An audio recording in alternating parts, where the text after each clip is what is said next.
The rain came down in sheets, hammering the rooftops and flooding the streets. Lightning split the night sky like the claws of some furious beast, and the wind carried a howl that made even the sturdiest houses tremble. Inside his modest two-bedroom home, Daniel paced restlessly, checking that the windows were secured, the flashlight batteries were fresh, and his 10-year-old daughter, Lily, was safe beneath the blanket on the sofa. When the knock came, it was almost swallowed by the roar of the storm. Daniel froze, not expecting anyone in this weather. He opened the door to find his boss, Mr. Harrington, standing there drenched, his expensive suit plastered to his tall frame, his briefcase clutched as if it were his lifeline. The powerful CEO, usually so composed, now looked strangely vulnerable, his silver hair dripping with rainwater. "Daniel," he said in a low, urgent tone, "my car broke down a mile from here. The roads are impassable." He hesitated, something unusual for a man known for commanding boardrooms. "I need shelter." Without thinking twice, Daniel ushered him in, helping him out of the soaked coat. Lily peeked over the sofa, her wide eyes blinking curiously at the stranger she'd only heard about in her father's stories. Always spoken with a careful balance of respect and quiet frustration. The contrast between them was striking. Daniel lived paycheck to paycheck, carefully budgeting to cover rent, school fees, and groceries. Harrington, on the other hand, was a man whose wealth insulated him from the struggles of ordinary life. And yet, here he was, dripping water onto the worn carpet of a single father's humble home. "Make yourself comfortable," Daniel offered, handing him a towel.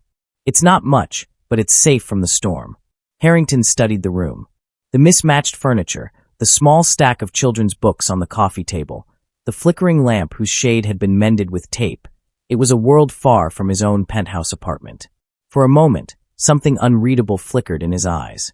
"Thank you," he said simply. The hours dragged on as the storm raged outside. The power went out, plunging the room into darkness save for the glow of the flashlight. Daniel lit a candle, its small flame dancing between them. Lily, with the innocence of a child, struck up a conversation with Harrington, asking him about his favorite books, whether he liked hot cocoa, and if he ever got scared during thunderstorms. At first, Harrington responded curtly, clearly unused to being questioned so freely.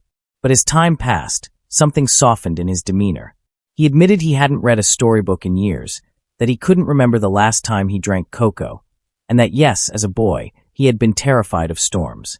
His voice grew quieter, gentler, as if Lily's curiosity had reached a place long buried within him. Daniel watched this exchange with a mixture of disbelief and suspicion. His boss was a man feared by many, ruthless in negotiations, unyielding with employees. Yet here he was, listening to a child talk about her school project as though it mattered more than quarterly profits. The storm outside deepened, and as the night stretched on, the three of them shared a simple meal of soup and bread. Harrington ate slowly, almost reverently, as though the warmth of the food carried a meaning beyond its taste. When Lily finally drifted off to sleep, Harrington sat back in silence, staring at the flickering candlelight. For the first time since entering, he looked less like a powerful executive and more like a man carrying a weight unseen. "You live alone with her?" he asked suddenly. Daniel nodded. "Her mother passed away years ago. It's just us now." Harrington's jaw tightened. He seemed to wrestle with something unspoken before leaning forward. "You've always been different at the office. You don't play the politics, you don't flatter. You just work hard." I wondered why. Daniel chuckled softly. "Because I don't have time for games. My life outside that office is all about making sure she has everything she needs." A long silence fell between them, broken only by the storm's fury. Harrington's gaze flicked toward Lily, her small face illuminated by the candle glow, peaceful in sleep. Something shifted in his expression, a vulnerability Daniel had never seen before. "You remind me of myself," Harrington said finally, his voice low. "Many years ago, before everything." Daniel tilted his head. "Before what?" But Harrington didn't answer directly. Instead, he leaned back, his eyes distant, as though staring at ghosts only he could see. The storm outside was beginning to subside, but inside that small home, a storm of another kind was just beginning to stir. For the first time, Daniel sensed that this unexpected night might reveal truths he never imagined, and that sheltering his boss was about to change far more than the course of a single evening. Daniel sat quietly, his curiosity tugging at him like an insistent child, yet he restrained himself from asking further. Harrington's tone had not been casual, It carried weight, a kind of confession without details. The single father leaned forward, elbows resting on his knees, watching the man who held power over his livelihood stare at nothing, as if the candlelight had opened a portal to the past. Minutes stretched. Outside, the rain softened from a violent assault to a steady rhythm, tapping against the windows like a measured drumbeat. Lily shifted in her sleep, clutching the stuffed rabbit Daniel had stitched together years ago when money for new toys was scarce. The sight of her innocence, untouched by the heaviness of the world, grounded him.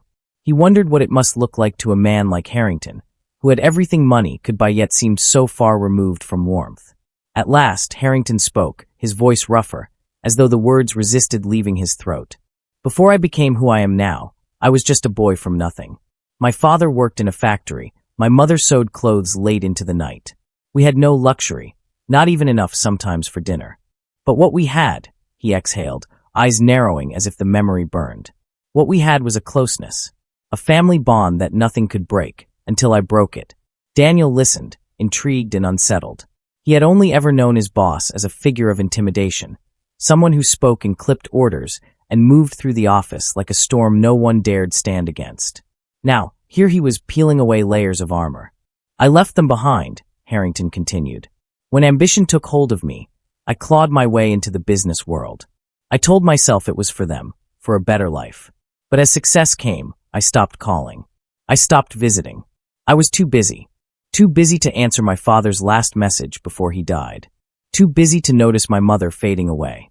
His jaw clenched, eyes glistening faintly in the flicker of the flame. By the time I realized what I had done, it was too late. They were gone, and I was alone, with wealth in one hand and emptiness in the other. Daniel swallowed. The silence that followed was thick, heavy with a kind of grief that years of boardroom victories couldn't erase.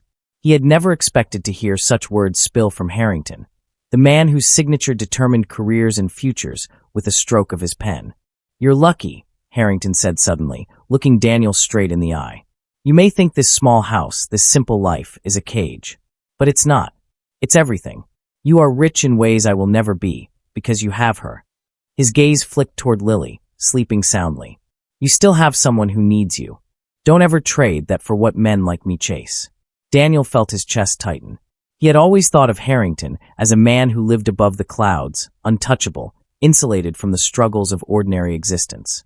Yet here he was, envying the very life Daniel often worried wasn't enough. "I never saw it that way," Daniel admitted softly. "Most days I feel like I'm failing. She deserves more than I can give. I work long hours and still fall short. When I look at men like you, I think, if only I could reach that level, maybe then she'd have everything she deserves." A faint, humorless smile touched Harrington's lips. "And when I look at men like you, I think, if only I could go back, maybe then I'd have what you do." The candle guttered, casting strange shadows across the room. The storm outside gave a final rumble of thunder before retreating into the distance, leaving behind the occasional drip of rainwater sliding from the eaves. Yet inside, the storm within both men lingered. For a long while, they said nothing. Daniel rose quietly, fetched another blanket, and draped it over Harrington's shoulders. The gesture surprised even himself, a small act of kindness toward a man who had never seemed to need it. Harrington accepted without a word, but his eyes, sharp, cold in the office, softened in gratitude. It was nearly dawn when the first pale threads of light pierced the curtains. Lily stirred, rubbing her eyes before smiling sleepily at her father. Then she noticed Harrington still sitting in the armchair, his posture weary, yet somehow lighter than it had been. "You stayed," she said with childlike certainty, as though his presence was a promise fulfilled. Harrington nodded, offering her a small smile. "I did." Daniel prepared breakfast, scrambled eggs, toast slightly burnt, and coffee strong enough to wake the dead. Harrington ate quietly, but Daniel noticed the way he savored each bite, as though he hadn't tasted home-cooked food in years. When the roads cleared and the storm had passed, Harrington gathered his belongings. At the door, he paused, looking around the modest living room one last time. His gaze lingered on Lily, then on Daniel. "You've given me more than shelter," he said, his voice steady but weighted with meaning. "You've reminded me of what matters. Don't think I'll forget this night." Daniel nodded, unsure how to respond. Part of him wondered if these were just words spoken in the aftermath of vulnerability, soon to be buried beneath the CEO's polished exterior. Yet another part believed something had truly shifted. As Harrington stepped out into the pale morning light, Daniel felt a strange unease. Something had changed, though he could not yet grasp what it meant. And deep down, he knew the storm had left more than fallen branches and flooded roads in its wake. It had stirred something inside his boss, a reckoning, perhaps, and Daniel sensed that the true shock was still to come, waiting quietly beyond the horizon of days ahead. Several days passed, and Daniel assumed the night of the storm would become nothing more than a strange memory. Something his daughter might recall years later as the night her father's intimidating boss had sat at their kitchen table, eating scrambled eggs and listening to her stories about school projects. Life, after all, rarely allowed room for miracles in Daniel's world. Bills still came. Deadlines still loomed. The routine of survival resumed its relentless rhythm. But something subtle had shifted. On Monday morning, when Daniel walked into the office, the atmosphere was as rigid and cold as always. Employees scurried down the hallways, clutching files as though one mistake could cost them their livelihoods. Harrington, known for moving through the building like a shadow of authority, emerged from the elevator. Yet this time, his eyes met Daniel's across the corridor, and he gave the faintest nod, not the kind of perfunctory acknowledgement of employer to employee, but something quieter, something personal. It startled Daniel, though he said nothing. By midweek, whispers had already begun circulating. A sudden restructuring of departments was underway. Employees who had long lived in fear of Harrington's sharp tongue now found themselves being consulted, their voices unexpectedly valued. Meetings ended not with slammed doors, but with pauses in which Harrington asked, "What do you think?" People exchanged bewildered glances. This was not the man they knew.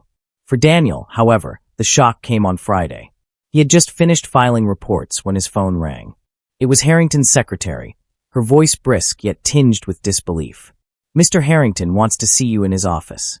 Immediately, Daniel's stomach tightened. Rarely did employees receive such a summons without cause for dread. He straightened his tie, wiped his clammy hands against his trousers, and made the long walk to the top floor. The office was as imposing as ever, its walls lined with floor-to-ceiling glass, giving the illusion that the city itself bowed beneath Harrington's domain. Yet the man behind the desk looked different. Less like a king upon a throne, and more like someone still carrying the memory of candlelight in a small, weathered living room. "Sit, Daniel," Harrington said, his voice measured. Daniel obeyed, bracing himself. "I've been thinking about that night," Harrington continued. "The storm, your daughter, the simplicity of your home. I realized something I can't ignore. For years, I built empires out of steel and numbers, but I lost sight of people. I lost sight of myself. You reminded me." He leaned forward, eyes steady. "And now I intend to change things, not only for myself, but for those who've been carrying this company on their backs, while I pretended wealth was the only currency that mattered." Daniel blinked, unsure if he'd heard correctly. "I want you at my side," Harrington declared. "Not as an assistant, not as a mere employee, but as a partner in this vision. You have integrity. You have balance. And you understand the value of things money can't buy. That makes you indispensable." The words struck Daniel with the force of thunder. Partner? Him. A man who often skipped lunch to save money, who wore the same suit 3 times a week, who read bedtime stories by lamplight because electricity bills had to be stretched. Being offered a role beside the CEO was unthinkable. I don't know what to say," Daniel stammered. "Say yes," Harrington replied simply. "Not for me. For her."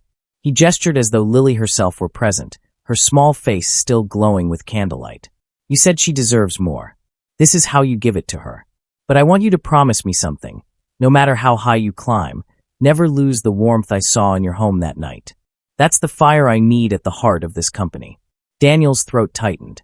Memories of his struggles, late nights balancing bills, mornings worrying about rent, afternoons fearing he'd one day fail Lily, collided with this moment. Could it be that the very qualities that once made him feel small in a world of ruthless ambition were now the reason he was being chosen for something greater? He nodded slowly. "Yes, but only if we do this differently.